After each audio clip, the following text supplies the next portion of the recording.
So, the whole young men are giving up thing has been a problem for a few years now, and everyone seems to have their own theories and studies behind why.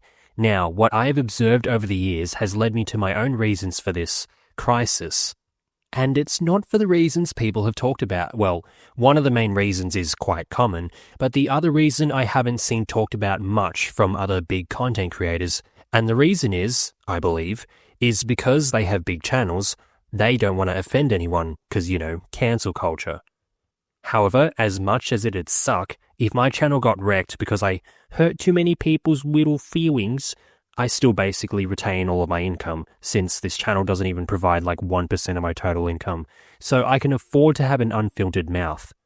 Which means I can keep it 100% real, as opposed to other people who need to apply a filter for the sake of their livelihood, hence the title of the video. I know the real reason young men are giving up. So the talking points in this video will be, what is this young men giving up phenomenon? Why exactly are young men giving up according to others? Why I believe young men are giving up? Why I don't blame young men for giving up? And why I personally, as a young man, did not give up. Now, if you're unsure of exactly what is going on, the younger generation of men are giving up on life. Basically, many of them aren't earning much, if they're even working at all. They don't own homes, and they don't have partners. Now, my personal opinion is the no partner thing is not a measure of success, because if you do have a partner and it's the wrong partner and you break up years down the track, your income/assets get fleeced. And now you've become an unsuccessful person by conventional measures, since if you have assets and money, that has now been fleeced from you, thus rendering you unsuccessful. So, I have no partner. Perhaps I am biased when removing this from conventional success measures, but your opinion is your own. But basically, there's more men that are losers than ever before, and you don't even really need statistics to tell you this. You can kind of just check social media or even look around your local regions. Although I guess many young men don't actually have many friends/acquaintances. I still keep in touch with a few guys from high school. I still have my uni friends.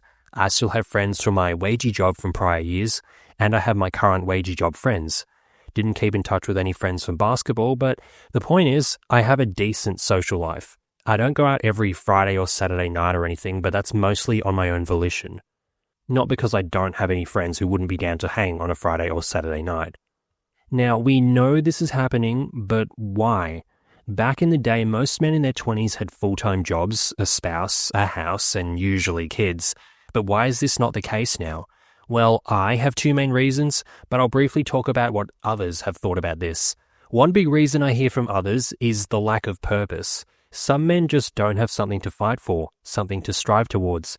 So without purpose, there is no direction. And without direction, you get lost, which makes sense. If I was just at uni for the sake of it, and no clear path as to what I wanted my career to be, I'd have lost and given up too. Another reason is cultural factors. I always thought this referred to the fact that women are now working a lot more in the workforce, so without their breadwinner role, a lot of young men feel, in a way, not as useful. But apparently this refers to men not being able to show emotions, although I think that has changed a lot lately. You'll note that I've listed some ChatGPT stuff here. I've seen videos from like Cold Fusion and How Money Works. They've grabbed all the fancy schmancy statistics and shit, but I think the reason is much more simple, which I'll talk about soon enough. But I didn't spice their footage into this video since one of my recent videos was already super long, and I just want to get a shorter video out, to be honest, even though I think this video is still going to be about like 40 minutes. But even then, don't need me to spice someone else's content into my own. You can just go watch them for their takes on their things. The third thing ChatGPT says is that there's a mental health crisis, which also checks out. In year 11, I basically had depression. I was never diagnosed, but the way psychologists hand out diagnoses, is that how you say it? The way they send out diagnoses these days, I 100% would have been diagnosed with it. And let me tell you, you just lose motivation for everything. I legit did not like working anymore back in year 11. That's how down in the dumps I was. And if you know anything about me, it's that I don't mind working. In fact, I like it. I'm typing this part of the script on a Friday night. Tomorrow, I got to be up early for my wagey job at a supermarket, and I'm legit keen for it. But back in year 11, I despised it. So this checks out once again. If you're suffering from mental health stuff, it just zaps into your mojo big time. How can you do all the things that young men used to be able to do if your number one asset, your brain, is working against you? You can't. Anyway, there's 3 other reasons here, but they're all kind of the same. More social stuff. Yeah, technology is a bit different, but it kind of just leads into the social aspect thing in my opinion. If anything, technology should have made things easier to interact with friends. One of my former high school friends legit stopped going out clubbing in 2018. He literally used to go out every Friday and Saturday night, and instead he played Fortnite at home and got on the gaming chat with a group of his friends instead. Despite him staying at home versus going out, he was still just as social. So I kind of get the whole technology making us more interconnected but more isolated than ever argument. However, I think that's mostly an individual problem with people themselves. I use technology, I use it to chat with friends, and I still hang out with them in person. I know a couple who basically do not hang out with any friends anymore, they just hang out together. How do I know this? Because the male in that relationship was my former best friend. I know for a fact that neither of them hang out with any of their old friends anymore. They're just enjoying their married life in a small country town, simply because they just enjoy each other's company way more, and also busy with work and stuff. May seem isolating. From this example, you draw that technology has led to people being isolated. Well, these two do have social media, but they're never on it. They seem isolated, but they are far from lonely. So my point is, I can see how tech may increase isolation, but in my opinion, that's simply a personal issue varying from individual to individual. I thought this whole technology thing was more so comparing yourself to some 18-year-old kid on his yacht and now you feel hopeless. Spoiler alert, he rented that yacht to trick you into buying his course on being successful, or it's daddy money. If you really had that kind of money, why would you have the need to advertise yourself selling courses? I make upwards of 150 grand a year, and I ain't selling any courses. Yeah, I have money, but I certainly don't have big baller money, and even then, I'm not selling courses. If I'm not selling courses because I don't need the money, then people who legitimately own fancy cars and yachts definitely don't. So we've gone over why others think young men have given up, and now it's time for my observations gathered from over the years.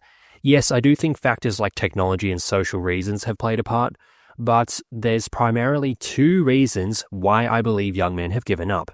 They are 1, the economy, and 2, the dating market. Simple. Let's go into them further. So firstly, the economy. Don't need me to tell you it's us, and not the plump, peachy, squat booty type of us. It's like the deflated balloon type of us. Back in the day, men could support a family of 2 or 3 with a stay-at-home wife and afford their own house, only with a basic factory job. But good luck doing that nowadays. Even with the income from a wife, it's still hard to even buy your own home, let alone support kids. And even if you bust your ass to a point where you have enough to support a stay-at-home spouse and kids, and buy your own house, there's also the huge risk of divorce. You did have divorces back in the day where the man could still lose the house and still have to pay alimony, but the laws around it were much more strict. You needed to prove something was wrong with the relationship, as opposed to nowadays where we have no-fault divorce. You could have done literally nothing wrong these days, and you can still say goodbye to your hard-earned assets. But anyway, back on track regarding the economy, it's simply so much more expensive compared to most incomes. The growth in wages/salaries has not kept up in the past half-century, mostly when it comes to housing. Groceries and energy costs are more expensive in general, but your groceries going from $150 a month to $500 a month isn't a huge sting if your income went from $20,000 to $70,000 a year. But when your average house costs went from $60,000 to $600,000, that's where you start to feel the pinch. There are a number of factors as to why everything has become more expensive over the decades, but the primary culprit is in August of 1971, when Richard Nixon basically decoupled the US dollar from gold, meaning that money can be printed without being backed by gold, and now you have the ability to oversupply the economy with money, which devalues its purchasing power. So the money you currently have is now worth less and less over time. You can see here on the chart of M2 money supply and how it's just exploded over recent decades. It's no coincidence that your money can't purchase as much now. But this isn't an economics lesson, so back to the point, why are young men giving up?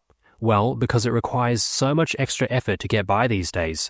Most young men can't even afford a house. So if you can't access secure shelter, why not just live at home in your parents' basement? Simple. You have to work excessively hard just to afford a crappy-ass apartment. Why bother? And even if you can afford one, you're stuck with the mortgage repayments for the rest of your life, or the next 30 years or whatever. I could elaborate further, but it's really that simple. Shit's expensive these days. Gotta work extra hard just to get by. Why bother?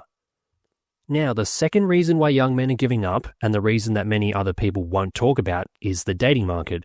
You obviously have some of those manosphere types that talk about how women suck 24/7, and although they often have a point, if all you do all day is talk about how women suck, first of all, bit of a sad life, but second, you're obviously going to have a biased point of view. You look at everything from the lens of everything is a woman's fault. However, go for a quick comb through my channel. Very rarely do I talk about women/dating. So I can provide insight that isn't rooted in a I hate women bias. So the dating market sucks. How does this play into young men giving up? Well, nowadays you have to work 5 times as hard as your grandpa for a girl that's 10 times lesser than your grandma. Similar with the economy, you simply need to work much harder, but much less. Why bother? Whenever some hot chick comes up on your Instagram feed, besides all the Lego man falling in love gifs, sometimes a comment will say something like, "This is the type of girl you have a picture in your helmet when you go to war." Not that something as serious as war should be joked about, but it is what it is. But that comment is rooted in some historic truth. Men would fight hard for women, not only just in war times, but they'd work hard to provide for a partner. That long slog at the factory was worth it when you come home to your sweet demure wife. But nowadays, that long slog at the office gets you barely anything, and good luck coming home to a sweet demure wife. Chances are you're coming home to some obnoxious feminist lol. Oh boy, I sure do love working all day than coming home to some bitch who starts an argument for no reason. And that's assuming you even have a relationship in the first place. I have seen all the absurd income requirements online, like, I'm not dating a guy unless he makes $500,000 a year. And it's some fat bitch or the most mid-ho you've ever seen making that statement. However, in my personal life, I've never actually come across this kind of woman. However, it's no coincidence that all my female friends from university are now dating guys who have good/decent incomes at the very least. The financial stability does play a role. I mean, no one wants to date some lazy bum, let's be real. I'm the same way, as in I ain't dating no lazy chick, but I'll talk more on me later. But even then, me and these dudes that my chick friends are dating don't make anywhere close to 500k. But we make good enough incomes. However, even these income levels still involved a lot of work. I, for example, studied for about 8 to 9 years post-high school. Granted, some of those years were redoing failed units and there was some several-month gaps in between study thrown in, but the point stands that I did a lot of work to get to my income. And even that income alone wasn't enough to get a house. So if my goal was to work hard and get a good income so I can provide for a partner, I would have absolutely abandoned that ambition years ago. Why? Because look at what the dating market has to offer. You're telling me I got to bust my ass for years on end just to have an okay income that can't even buy me a house, to end up with a loudmouth chick that I need to provide for and she's got a 20+ body count? Huh? No thanks. I'll just continue working part-time at wagey job and living with my mum. That's also assuming that the income requirement is even the barrier between you and getting into a relationship. Heaven forbid you're a short dude. Oh, what's that? You're taller than most chicks you know? Well, are you way taller than them? Do you meet the arbitrary as fuck 6 foot requirement? No, well, bad luck buddy, you're out. Because apparently some arbitrary as fuck measurement of your combined bone length is a determining factor as to whether you'll be a good partner or not. Even if you busted your ass and now you're on a huge ass income of like $200,000 a year or something, but heaven forbid you're only 165 centimeters tall, well that's about 5'4" for the United Statesians, chicks in general won't even look your way unfortunately. They're lost really, but I mean, $200,000 in income per year is nice, but $100,000 per year can get you a lot of good stuff too. Was the extra effort really worth it? All that extra unpaid overtime and late nights at the office for that promotion for the job that you hate, so you can be a much better provider for women, only for them to exclude you anyway because of a genetic factor you can't do anything about. This is another example of why young men are giving up. Back in the day, you'd get hard workers who'd bust their ass so they can provide for a beautiful young lady. But even now, if you make that level of income, in some cases it's still not enough. They can just disqualify you from the dating market for another reason anyway. Why bother? And then, even then, if you do end up with a partner, using your high income to provide, you're running the risk of divorce/a de facto breakup. Now, I've yapped about this in depth in a prior video, but I'll give a brief summary here. Or turns out it's not that brief, but I'll give a summary here. If you earn much more income than your spouse, since, you're the provider, if your relationship ends, even if you weren't married and you were living together, which is obviously very common as you get older, the family courts, in most Western-type countries anyway, will force the higher income-earning partner to pay some of their income towards the lower income-earning partner when they break up. And if you as a man own the house on your own and your partner comes along and then you break up later on, you have to pay her out some of the equity in that property. Let's say you owe her like 70 grand for her part of the property that she didn't even contribute to since you got it yourself, since you're the provider. If you don't have this 70 grand lying around, you'll be forced to sell your property to get the proceeds to pay her out. And now congrats, you need to buy back into the housing market at a much higher price. She got a nice payday because you're a provider. Well done, bro. Good job. Was all that extra effort worth it? Now, as I said, I provided an example in an earlier video, but I'll provide a sort of shorter one here. I asked ChatGPT what happens if I make 120 grand, a pretty reasonable figure for a professional dude in his 30s, and a spouse who works low-wage part-time roles, since, we're using the provider argument here. It gets even worse if they're a stay-at-home spouse, but ChatGPT gives some generic disclaimers, like, oh, it's not guaranteed, blah, blah. Yes, correct, it's not guaranteed to happen, but it does happen. And you may know the following if you're clued into the whole marriage courts thing, but the female can take you to the cleaners. Just because the default option doesn't involve you losing a lot of money, doesn't mean she can't listen to her vicious divorce lawyers and make up stuff to get more money out of you. Not a gamble worth taking. Anyway, Gaslight GBT over here for some reason thinks I said I'd have to pay my spouse half my income. What? I literally never said that, you dumbass. AI's gonna take our jobs, huh? But anyway, it's all a bunch of assumptions here, which is obviously what you are to expect in this situation. You can never know 100% how your personal situation would play out, but go and listen to all the divorce stories. More often than not, the partner will turn malicious since money is involved. And why wouldn't they? They're leaving money on the table by being nice. Even in the most conservative case, you're still paying someone else money for them breaking up with you. What a shit deal. Even something as low as $500 a month, that covers my fuel and a couple social dinners for the month. I don't know about you, but I'd rather just keep that money. And that's assuming it's that low. As shown, it can be possibly as much as $2 grand. And ChatGPT also uses phrases like reasonable support and expected to be self-sufficient. Well, if she continues to delay not getting a job, the reasonable support payments can continue indefinitely. And expected to be self-sufficient? Well, yeah, expected to, but she could also just not meet these expectations and continue to leech off you. Also, another thing I'll briefly mention, it says in the practical ballpark, factors pushing toward the higher end, long relationship, she gave up work to support you or the household, or she has special needs. What's the bet she'll start blaming her inability to work on something like ADHD or her anxiety or a depression or something? Everyone seems to have special needs these days.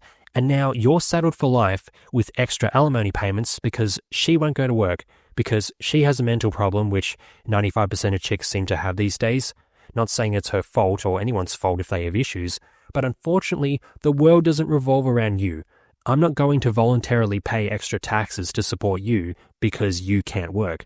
I have my own problems. Pretty sure no one's helping me out with anything. I got to do stuff myself, regardless of any mental health issues I may have. So unfortunately, you're going to have to do the same. Or you can complain about life, you do you. Now, this next example is where I mention how I have a house, since, again, provider, a partner moves in, since that's kind of the idea of being a provider, you provide things. Anyway, eventually we break up, the courts determine I owe her money, since my house grew in value, which was also technically hers, even though she contributed nothing towards it. Oh wow, she cleaned the dishes once. Wow, she really contributed to the household. Guess she deserves a nice slice of the profits of it. And by the way, that was sarcasm. So ChatGPT says, well, you had a prenup so she gets nothing. And I counter saying, well, prenups are thrown out all the time. And ChatGPT is like, well, you're wrong. It's not automatically thrown out. Which is correct. It obviously has some weight to it. But guess what? See here.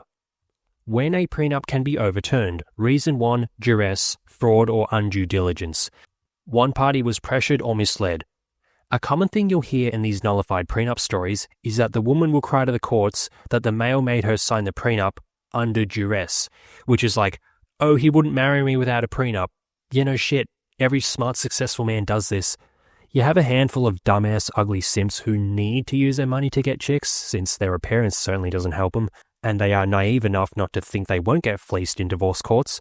But even if she signs it on her own volition, guess what? She can easily cry under duress in the courts. They have no way to prove it.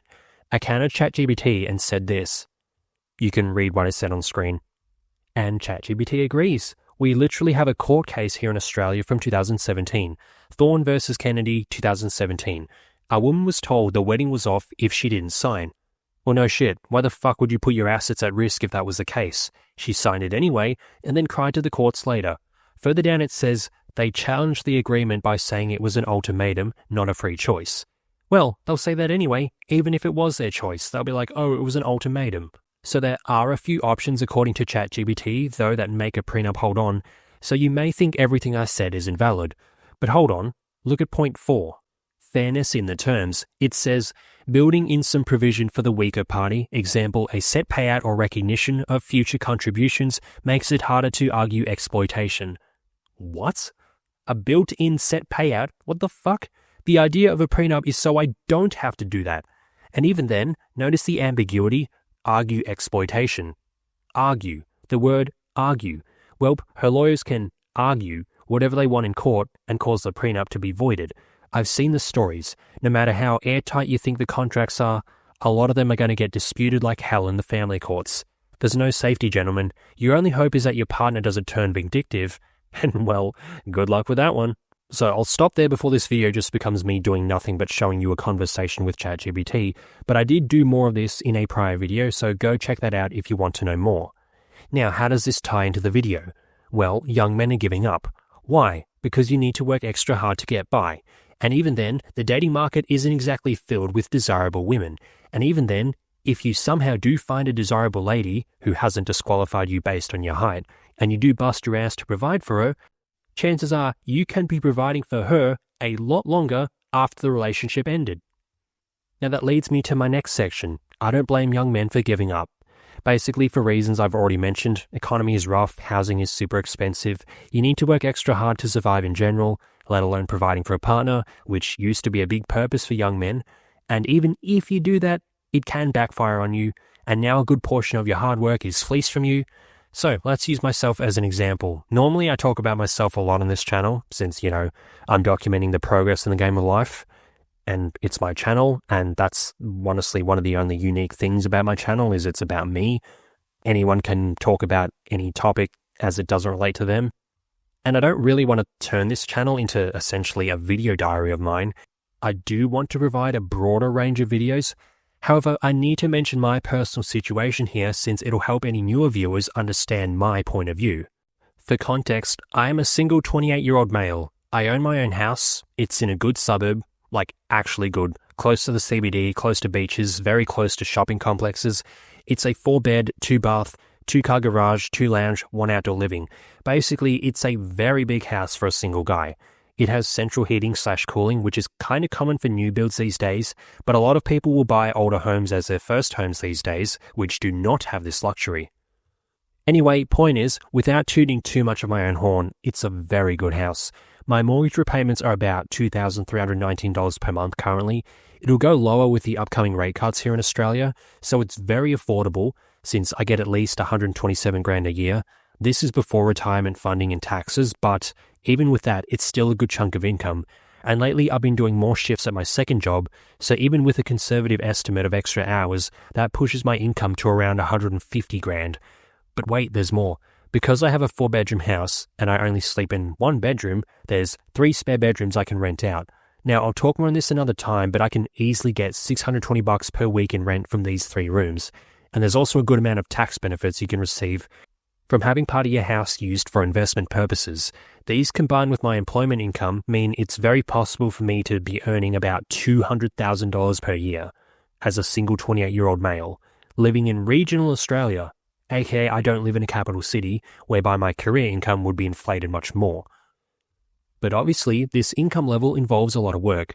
You can literally see I have to work about 69 hours per week, and that doesn't include all the travel. If you include that, it's probably closer to 80 hours a week. And if I have roommates/tenants, which I eventually will, there's the risk of having my house trashed and shit. Point is, it's a lot of work to earn this income, and even more work in years past for my career, just to get to a level where I can earn about 90-ish thousand bucks from a full-time job alone. So clearly, I'm not a young male who's given up. But I do not blame you if you did. I sacrificed a lot of fun to get to where I am now. The house was only achievable through working a second job every weekend for the past almost 5 years on top of my full-time job. Do you know how many fun getaways I could have had with friends on weekends that I didn't due to working? A lot. Do you know how many chill nights I could have had instead of studying for my CPA exams between 2021 and 2024? A lot.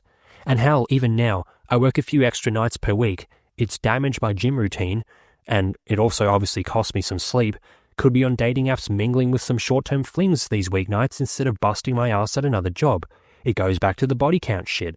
Mine is extremely low for a guy like me. Like, I have a good idea where I sit in the food chain. But instead of having meaningless flings, I'm working more. Meanwhile, what is my potential partner doing this Thursday night instead? Potentially out with a third man this month? Meanwhile, I'm working 3.5 hours at a wagey job instead. You're telling me that a girl like that is what I'm supposed to be providing for? Miss me with that shit, lol. And don't even get me started on all the extra shit involved with my house too.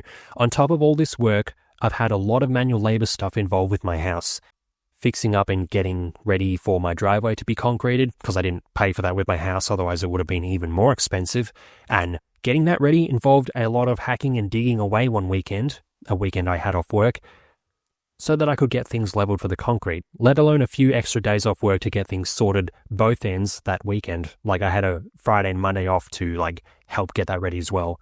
Waking up early on a Sunday to do more work on the house before my 9-hour shift at a wagey job a few weeks later, let alone everything else coming up soon with my house. Imagine working near 80 hours a week, driving included, trying to maintain a gym rat routine so your physique doesn't just slop away, and even when you do have spare time, it's got to be used on meal prep or manual labor on your house to provide for some chick that's 1/10 of the quality of your average female in the 1950s. What? So the point of me using myself as an example here is to show that it's fucking hard work to get to where I am, and I'm not even a millionaire, lol. Maybe if I had better connections, that could be me, like my best buddy gets me a high-paying job, but it's not. So I don't blame you for throwing in the towel. Yes, you don't need to do everything I've done to get a house. You could get a much lower quality one in a worse suburb that doesn't have as many bedrooms and no central cooling and shit like that. But you do need to do most of the work I've done, such as having a at least decent enough career that pays well enough and don't piss away all your money. And even then, like I said, all of that was just to get a smaller house/unit for yourself. Or at least that's what you got to do in Australia. Maybe other countries are different, but not here. So, last point, I don't blame young men for giving up. So why didn't I personally give up? I'm aware of the shocking economy. I'm aware of the horror dating market. So why didn't I give up? Well, a few reasons. One, I actually enjoy my jobs. I know most people hate their jobs. Not totally sure if people are just being soft or they genuinely have a job that's actually terrible. But the jobs I have now are fantastic compared to some jobs in the past that I've had. So that may play a role. You try being a basketball ref, you try working at a chicken farm on a 30 to 35 degrees Celsius day, picking up dead chickens from inside a shed, working as a kitchen hand in a boiling hot restaurant with the restaurant owners breathing down your neck to get the dishes done on time, even though they can't get done on time because I need to dry them because your dishwashing machine heats them up too much. Or my first accounting job, which was a horrid environment, couldn't even have your phone out all day. Obviously not doom scrolling or anything, but you couldn't take family phone calls or anything at that place. But that's not me now. Now my jobs are fantastic compared to the ones I had in the past. So this could play a role, but I like being in my climate-controlled office. Yeah, I can't work from home at my office job, but in this job market, I'd rather drive to the office 5 days a week versus driving to the office 0 days a week because I've been laid off. But I much prefer being in the office versus being outside doing manual labor. I have my headphones in listening to chill video game music whilst I work. Cannot complain. As for my secondary job at the supermarket, it gets me moving compared to sitting down all day. It's pretty easy stuff for the most part. When you work a different department with a more strict manager, it's not as fun, but in general, it's good. And it's also a lot of my social life too. Just chat shit with the coworkers, it's good stuff. 2, I had a good opportunity to make it. So before I started my current full-time job, I had a contract at Wagey job, and part of that contract was weekends. This fitted around my full-time office schedule perfectly. Obviously, it's a lot of work, but there aren't many jobs that lap around each other like this. Example, if I was a nurse or a cop, I'd more than likely work overnights or weekends, meaning I can't really slot a stable, consistent schedule of work at a second job. And even then, it's just way more financially efficient to work overtime at like a nursing or cop job versus a secondary job. There's no overtime to work in industry accounting. So like if I could work overtime at industry accounting, I'd obviously do that since my rate would be much, much higher. Yeah, I'd be sitting down as much, not as social and stuff, but I'd give all that up for extra money. Or in another case, if I did have this office job, but my second job was at like a warehouse whereby the hours you can work are like 4 a.m. to 12 p.m. weekdays, can't fit this around your standard 9 to 5 office job, can you? So a few things did work in my favor, but I don't have the best hand. Example, no work from home for one thing, and I get paid less on my wagey job compared to my main job, whereas if I did another job like the trades or nursing policing, like I said before, where you had overtime hours available, it's much more efficient to work those instead. So like I am leaving a job and then going to another job that pays me less. Normally, you're supposed to kind of go to a job that pays you more. Anyway, number 3, the last one, you can have a good life without being a provider. All this hard work isn't for the sake of another person. I benefit from this hard work. I'm the one who gets to live in my own house. Eventually, I'll be the one who benefits from rental income from it. I'm the one who can retire earlier, much earlier, after all my excess funds go into investments for me to live off. I'm the one who doesn't need to stress about employment due to my extra studies. And even if I can't find another accounting gig for whatever reason, my wagey job and rental income can literally cover my bills easily. I could honestly, unironically, retire off it. It wouldn't be a very luxurious life, that's for sure. But if for some reason accounting got replaced by AI 2 years from now, which won't happen by the way, but even if it did, I'd be fine. So there's more to working hard than just providing for someone else. So let's wrap it up. That's why I think young men are giving up nowadays. Yes, you have all the reasons listed earlier from other people like social pressures, technology, and social media making you feel obsolete in comparison. So why bother? But the 2 primary reasons are simply your dollars don't get you as far as they once did, and there's not really many women on the dating market that are worth the effort, hey fellas. Now, I'll have a video in the future that talks more about both sides of the dating market. Young men who have given up aren't exactly a great catch, let's be real, but this one was obviously more so skewed towards the young men point of view. So in summary, why would you want to work more than 40 hours a week just to get a small apartment that's going to cost you half your paycheck for the next 30 years, or work hard to support a spouse that's not even that high quality? And who has a chance to ruin your finances later down the track? Simple, you wouldn't. That's why young men have given up.